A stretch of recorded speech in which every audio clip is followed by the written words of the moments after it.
hemos hecho contacto con el embajador Juan Álvarez Vita, eh, autor de libros, docente universitario, con una experiencia y una visión diplomática que va a ser importante comentar con ustedes, televidentes, de lo que ha significado y lo que va a significar para nuestro país esta primera gira presidencial a México y Estados Unidos. Me dice producción que ya lo tenemos en línea al embajador. Siempre va a ser un gusto para nosotros conversar por sus conocimientos y por su experiencia, que resulta importante transmitir a todos ustedes, amables televidentes. Embajador, como siempre, bienvenido a su casa, Ánfora 2021 de BIS Televisión. Muy buenos días, estimado amigo Néstor Becerra. Pues aquí a su disposición, como siempre, para charlar y comentar algunos de los sucesos más importantes de los últimos días que han tenido una gravitación especial en el mundo diplomático y político, ¿no? Creo que es oportuno también hacer una reflexión de muchas cosas porque es la primera visita internacional que el presidente Castillo efectúa durante su gobierno. Entonces, los ojos no solamente del Perú, sino de la comunidad internacional han estado dirigidos hacia nuestro país, porque en los últimos meses todo el proceso electoral peruano ha sido bastante tenso, ha sido un proceso inédito en la historia peruana y naturalmente esto es lo que ha traído, este es el marco en el que podemos hacer algunos comentarios sobre la gira presidencial que ha hecho el presidente Castillo y que empezó con una reunión en México convocada especialmente por este nuevo organismo, bueno, no tan nuevo porque tiene ya 10 años de creación, en el que México ha puesto un énfasis muy especial para darle importancia. Es un organismo que congrega a los países de América Latina y del Caribe. No comprende ni a Estados Unidos ni al Canadá. Y los pasos que se han dado en esta reunión también son sumamente importantes para la vida del continente americano y por supuesto para la vida del Perú. Ahí además fue un lugar donde, al igual que en todas las conferencias internacionales, porque esto no significa una excepción, en las conferencias internacionales se crean marcos especiales para encuentros que no necesariamente han tenido una aparición en la agenda oficial. Los que tenemos práctica en la vida internacional y de participación en estas conferencias lo conocemos muy bien. Y digamos, ha habido encuentros bilaterales de varios presidentes entre sí. Hay países como el Paraguay, el Uruguay y después Colombia también que manifestaron su oposición de una manera muy clara en contra del presidente Maduro y del régimen político que existe en Venezuela. Y en este sentido, esta reunión pues ha sido la que dio inicio a las actividades del presidente Castillo en este evento internacional, en esta primera oportunidad. De ahí siguió también una visita oficial a la OEA y luego culminó con la participación del presidente Castillo en la Asamblea General de las Naciones Unidas. De otro lado, también tendríamos que señalar que estas ocasiones han sido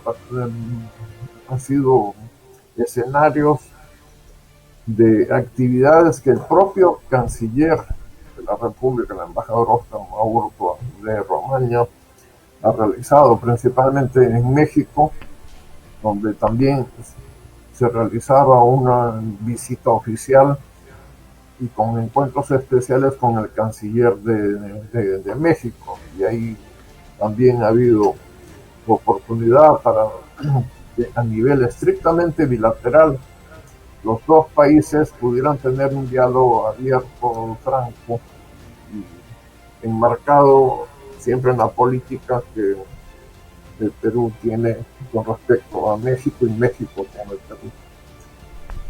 Esto sería, digamos, el marco general de las 3 visitas de carácter oficial que ha hecho el menú, ¿no? Ese es el menú de análisis, que además es muy nutritivo, muy rico.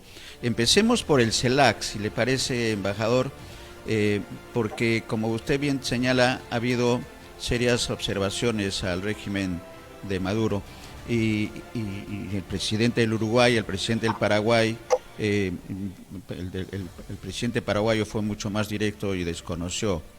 Y eso provocó un incidente de un reto democrático que planteó Maduro, pero queda eso digamos, en el análisis, porque Venezuela pues tiene serias observaciones al tema democrático. Yo quería ir un poco más allá de esa lectura para, en el análisis suyo, embajador, con la experiencia en eventos de esta naturaleza tan importantes para el desarrollo de los pueblos, analizar la participación del presidente Castillo en el foro del CELAC y también esta reunión no programada, no oficial, con el presidente Maduro para ver un tema que ha sido cuestionada, ha sido criticada, observada por analistas, por salirse del tema diplomático. Pero hay un tema social, que estamos hablando de más de 1 millón de venezolanos en el Perú y 5 millones de venezolanos que han salido del territorio, y hay un tema social. ¿Cómo ve el diplomático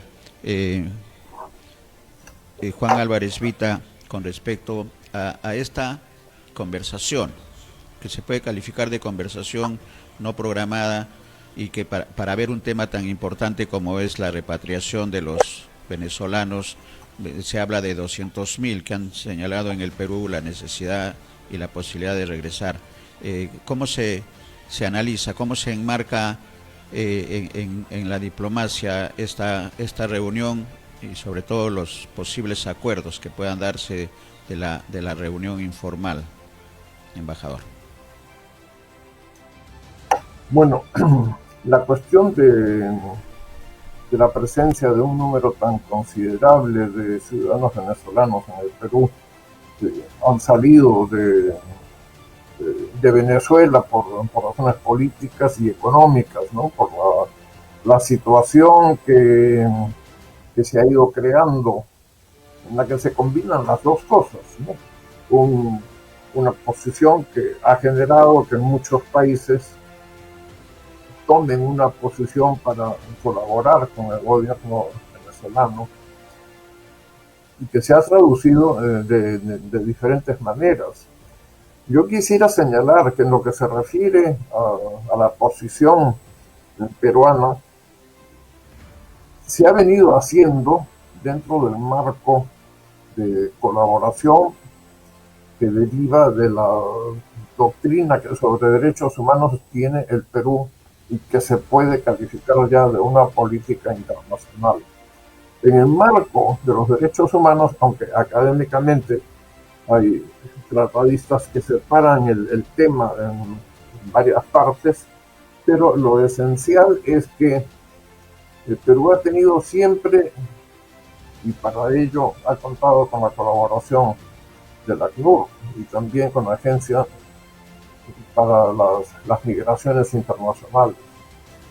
Entonces, aquí tenemos una cantidad que sobrepasa el millón de ciudadanos venezolanos que están viviendo en nuestro país, lo cual en un primer momento esto fue acogido muy positivamente por la población peruana, a pesar de que éramos conscientes de que el Perú tampoco no está en una situación bollante como para recibir a más de 1 millón de personas que requieren colaboración de parte del Estado para sus servicios elementales de educación, salud, trabajo.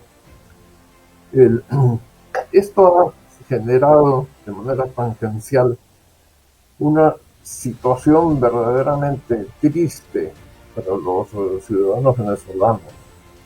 Ellos en su gran mayoría, y esto no es ningún secreto de Estado ni nada por el estilo, Sí. pero todos sabemos que muchos de los venezolanos han tenido que aceptar trabajos que distan considerablemente del llamado salario mínimo en el Perú. Esto naturalmente no está bien y crea una situación muy difícil para los ciudadanos venezolanos que están aquí.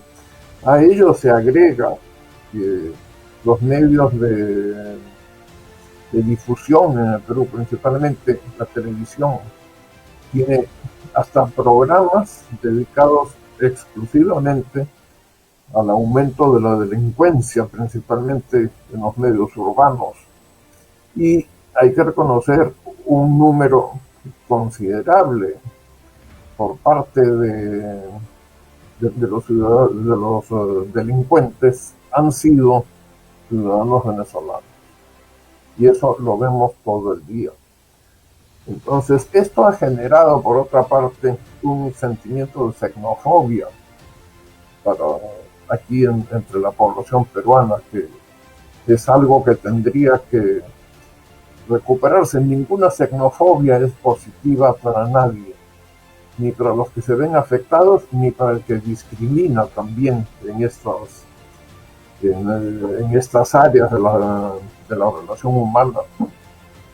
Yo quisiera señalar que el presidente Pedro Castillo señaló también que aquellos ciudadanos extranjeros que delinquieran en territorio peruano serían expulsados del país lo antes posible. Bueno, todo esto es un conjunto de diferentes aspectos, ¿no? En los que hemos estado en misiones diplomáticas en Europa, por ejemplo, bueno, que ha sido mi caso, yo he podido ver ahí también en la época que el Perú exportaba, por decir así, peruanos que estaban prácticamente en una situación de casi miseria extrema, que llegaban a Europa. Se generaba lo mismo en relación con los europeos frente a los peruanos, ¿no? Un sentimiento de discriminación porque lamentablemente muchos de nuestros compatriotas se dedicaron también a delinquir. Era sumamente triste. Yo tengo una anécdota realmente como para incluirla en alguna película, pero estaba yo en Ginebra en la estación del tren y como en Ginebra nunca pasa nada, ni robos ni cosas, pero se habían empezado a generalizar y lamentablemente el porcentaje de los peruanos que delinquían era bastante alto, mientras que yo veía en el tablero cuál era el próximo tren que yo tenía que tomar para una reunión que tenía con el embajador nuestro en Berna.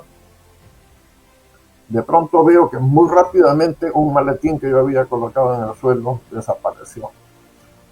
La policía suiza ya estaba al tanto de los asaltos que se estaban produciendo y también en la estación del tren, y estaban vestidos de civil, y de pronto yo vi cómo un hombre joven detenía al autor del robo de mi maletín.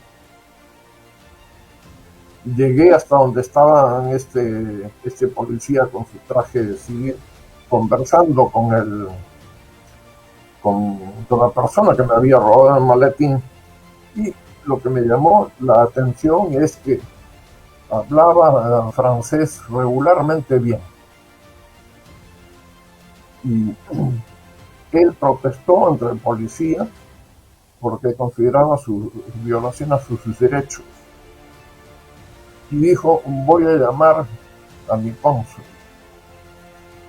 Entonces el policía le dice: ¿y de dónde es usted? Y para gran sorpresa mía le dice: del Perú. Yo ahí intervine y le dije: mire, su cónsul ha llegado mucho más rápido de lo que usted pensaba. Esto es una muestra de esa situación que en un determinado momento se vivió y que fue causada por los peruanos. En esa época también, cuando uno llegaba a un aeropuerto europeo, pues lo primero que había era casi un cuestionario que los pasajeros de otros países no tenían, ¿no?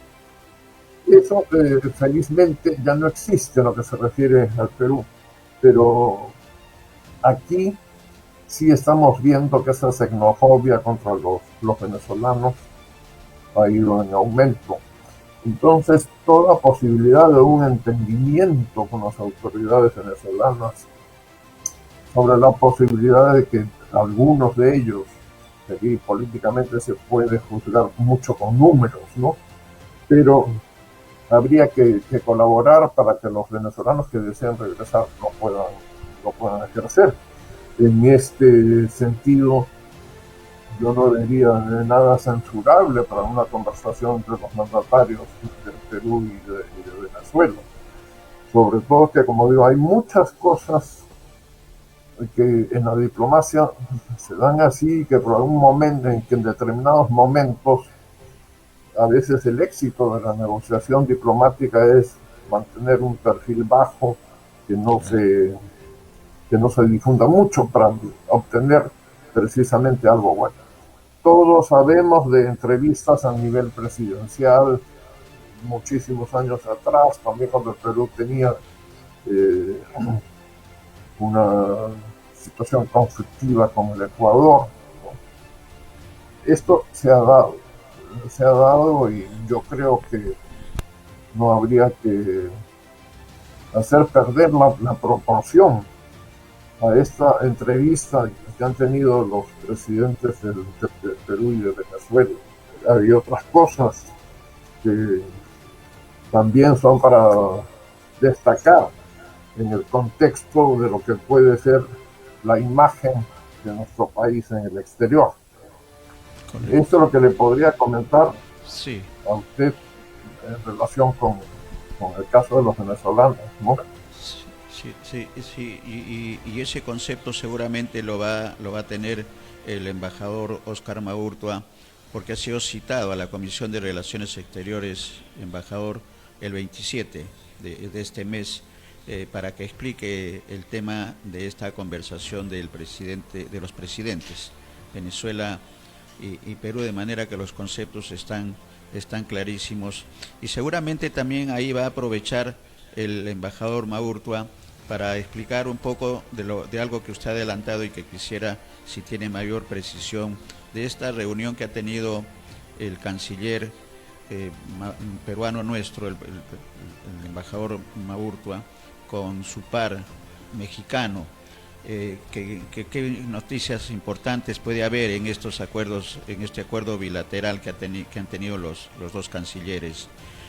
Teniendo en cuenta la ancestral y la tradición de las buenas relaciones de nuestro país con México, embajador, ¿qué información adicional maneja de esta reunión y que no ha trascendido a los medios? Porque los medios están más preocupados en el escándalo y que se reunió y que y que eso no está muy bien, ¿no? Los analistas se quedan en la forma y no en el fondo de los temas. En este caso, los hermanos venezolanos que la están pasando mal en nuestro país, la gran mayoría, y que quieren regresar. No han salido por razones políticas, han salido por razones económicas principalmente. Pero en el tema, volviendo al tema de México y Perú, ¿qué información adicional nos puede comentar de esta reunión de los cancilleres, embajador?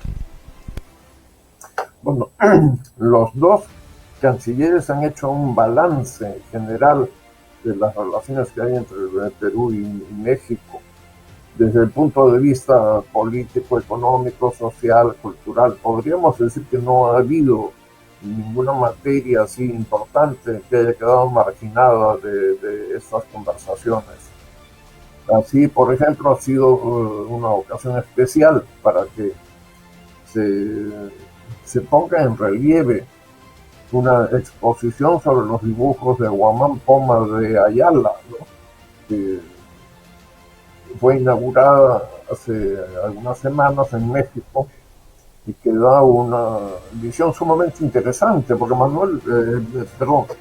porque Guamán Poma de Ayala era un cronista que dibujaba y viene a ser una especie de fotografía que él hacía del momento histórico en el que vivía. Entonces, la representación de la sociedad peruana, es decir, de la sociedad peruana producida casi inmediatamente después del encuentro entre las dos culturas, la cultura europea a través de España y la del Perú, la de los incas, como solemos englobar a todo ese mundo prehispánico, realmente muy variado, con muchas tendencias, con diferencias lingüísticas y religiosas y de todo tipo, que yo creo que nunca llegaremos a tener una visión cabal de lo que ha sido el siglo XVI para el Perú.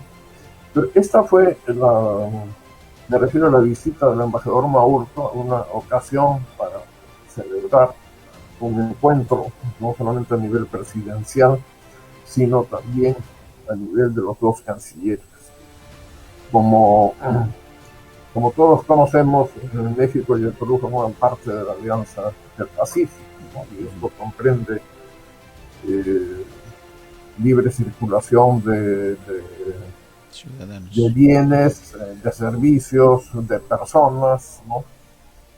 Después se ha abordado también el apoyo que recíprocamente los dos países se brindan, respaldando candidaturas que Perú o México puedan tener y para lo cual requieren, y esto es una negociación que se hace no a nivel bilateral, sino caso por caso con cada país para obtener su apoyo. Y el balance que uno puede hacer de las relaciones con México, pues es bastante positivo. Un país del cual hemos tenido siempre una imagen de cercanía por cuestiones de similitud cultural, porque los dos tuvieron grandes imperios prehispánicos, porque los dos países constituyeron respectivamente los grandes virreinatos de España aquí en América, y también, a pesar de toda esa similitud, pero los vínculos entre Perú y México, así de manera acelerada, son más bien bastante modernos comparando con otros países de la vecindad geográfica, ¿no? que Perú tiene. Es por ello que esta idea del embajador Maurto de realizar estas conversaciones con su par mexicano, creo yo que son sumamente beneficiosas. Correcto. Sobre todo en el escenario del acuerdo de la Alianza del Pacífico, embajador, ¿no? Porque Si bien es cierto, económicamente es importante la alianza, también influye el tema político, sobre todo en la situación de Colombia y de alguna manera también de Chile, que forman parte de la alianza, pero en temas económicos entendemos que la situación está en el nivel que siempre se ha previsto y se ha establecido, y pensando en los países asiáticos, que creo que son el objetivo principal de la Alianza del Pacífico. Ahora, el embajador Maurtua trae de las reuniones del presidente Castillo en la OEA, en las Naciones Unidas, con la propuesta, principalmente en el tema económico, embajador, la invitación a invertir en nuestro país, y ahí va a tener un papel muy importante, además del tema de las vacunas, el embajador Maurtua, por la decisión que se tomó de apoyar en la adquisición de las vacunas. ¿Cómo ve la mochila que trae el embajador y canciller de las tareas de este gobierno en el futuro inmediato, tanto en el tema económico como en el tema de la pandemia, embajador? Pues, bueno, en los dos casos que menciona usted, la cuestión de las vacunas, de la COVID-19 o coronavirus o como se le quiera llamar, porque ahora también están apareciendo una serie de mutaciones de estos virus. Pero en este momento diría yo que uno de los puntos que se aborda en toda conversación de carácter diplomático es el tema que es prioritario para la humanidad en su totalidad, que es la cuestión de esta horrible pandemia que tiene quizás como lado ventajoso la noción de que todos pertenecemos a la misma especie, que todos nos vemos obligados a tener conciencia de que tenemos un destino no solamente que es común, sino que está afrontando ahora a todos por igual. Es una enfermedad que ataca a los distintos países sin reconocer, no hacer distinciones entre los países desarrollados o los de desarrollo medio o los países más pobres que puedan existir aquí en nuestro planeta. El desafío hecho por este virus es realmente terrible. Nosotros aquí en el Perú hemos sido testigos de esta pandemia que nos ha golpeado muchísimo. Hoy día creo que todos los peruanos tenemos algún pariente que hemos perdido, amigos, así. Estamos en una situación de golpe fuerte y común. Es por eso que naturalmente hay que conciliar las demandas justas de los científicos que han trabajado para la elaboración de vacunas, que ha sido un reto que en muy corto tiempo ha sido superado. Es cierto que también factores de interés económico, de interés comercial, se mezclan con esto y empiezan las vacunas a ser una materia completamente alejada del fin principal. Y es porque siempre habrá gente que considera que eso es una mercancía, y por la mercancía entonces hay problemas de precios que hay que solucionar. También vienen los aspectos de las rivalidades que tienen, por otra parte, siempre ese fondo de carácter económico, y realmente eso es terrible. Entonces las propuestas que ha hecho el presidente Castillo, pues yo las respaldo completamente, ¿no? La diplomacia hoy día tiene como principal desafío hacer que las vacunas lleguen al mayor número de personas. También los efectos colaterales de la pandemia, ¿no? Las personas que señalan que no desean vacunarse y que si se obligara, si se diera alguna norma, sería un atentado contra la libertad personal del individuo, la protestas de algunos porque consideran que eso es una violación a los derechos humanos.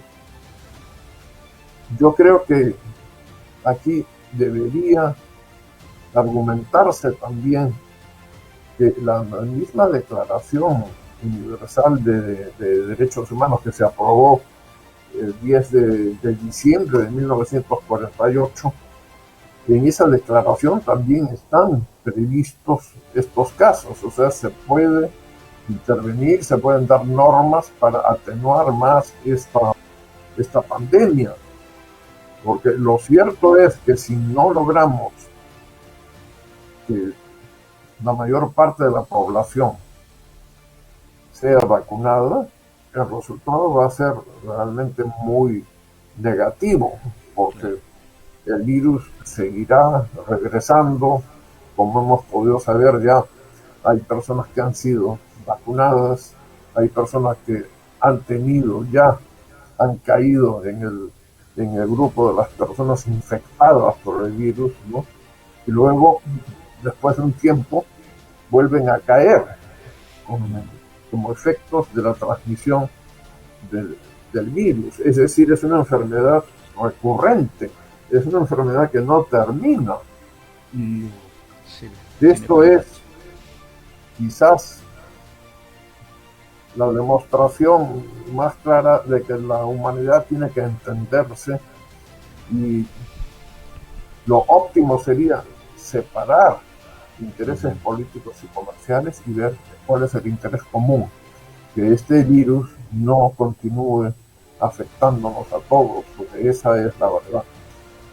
Este virus no ha reconocido ni grupos más privilegiados ni menos privilegiados, sino ha sido así general. Y es por eso que en las Naciones Unidas se está reflejando cada día más esta necesidad de un entendimiento a nivel diplomático. Y la diplomacia tiene que también ir adaptándose día a día. Ese diría yo que es el problema también que tiene que afrontarse en cada país. sí, Los totalmente. diplomáticos, sobre todo los diplomáticos de carrera, tienen la obligación de seguir perfeccionándose día a día, viendo soluciones para nuevos problemas que antes no han existido. Y ese es un desafío que todos los seres humanos deberían ser comprensivos con esto. Tiempos de retos, Esto es, embajador, ¿no? Tiempos de sí, retos. Felizmente en la OEA está el embajador Forsyth, que también tiene experiencia y eso garantiza mucho.